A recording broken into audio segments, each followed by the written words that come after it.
Good morning সকলোকে মোৰ অন্য এটি ব্লগলৈ আপোনালোক সকলোকে স্বাগতম জনালোঁ।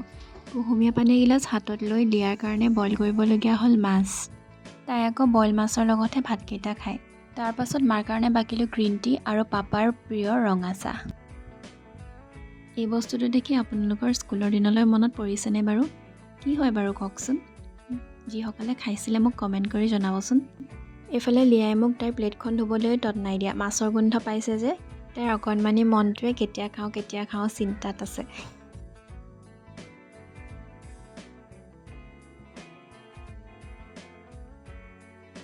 এইফালে মই মোৰ প্ৰিয় বস্তু এটা খাবলৈ জোৰ-জাৰ কৰি আছোঁ।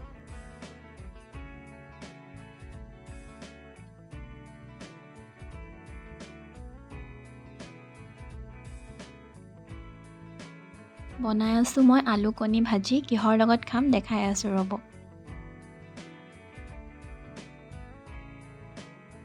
এই বস্তুটো চাগে সকলোৰে প্ৰিয় ন?